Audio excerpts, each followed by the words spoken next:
अस्सलामुअलैकुम नाज़रीन, एक नई वीडियो में खुशामदीद। आज की वीडियो में आपके साथ शेयर करूंगी बम्बई ढाबा स्टाइल पकोड़े। आप घर में किसी कैसे बना सकते हैं, बहुत ज्यादा टेस्टी बनते हैं। अगर आपको पकोड़े खाने में बहुत पसंद है तो इस रेसिपी को मिस मत कीजिएगा, जरूर एक दफा ट्राई करें इस मजेदार पकोड़ा रेसिपी को। तो कैसे बनाएंगे आइए जानते हैं।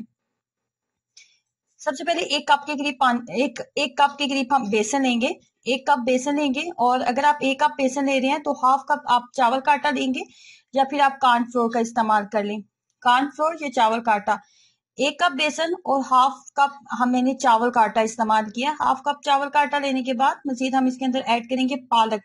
तकरीबन एक मुट्ठी बराबर पालक का इस्तेमाल मैंने इसके अंदर किया। उसके बाद इसके अंदर हम आलू का इस्तेमाल करेंगे। एक दरमियानी साइज का आलू मैंने लिया था, और इस तरीके से लंबे साइज में मैंने कट करके तो इसके अंदर ऐड कर लिया।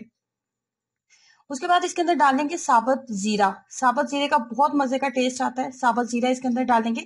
तकरीबन एक खाने का चम्मच मैंने इसके अंदर साबुत जीरा ऐड किया था। उसके बाद नमक, एक चाय का चम्मच नमक काफी होगा।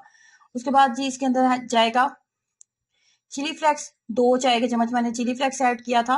इसके बाद इसके अंदर मैं ऐड करूंगी सब्ज मिर्चें।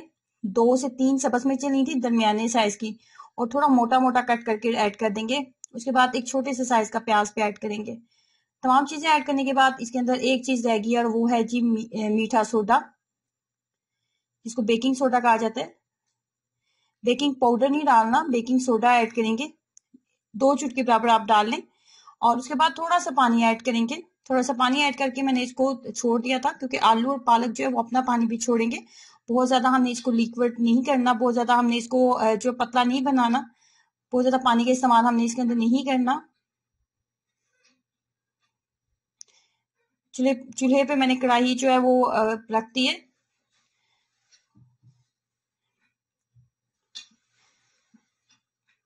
जैसे टेम्परेचर इसका जो है वो थोड़ा सा मीडियम हो गया था, तो इसके अंदर हम पकोड़े जो है इस तरीके से डाल देंगे।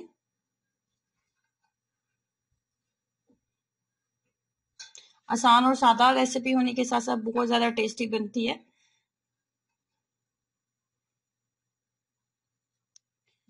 मीडियम फ्लेम के ऊपर इतनी देर तक पकाएंगे कि इसकी दोनों साइड्स के ऊपर एक बहुत अच्छा सा गोल्डन कलर आ जाए।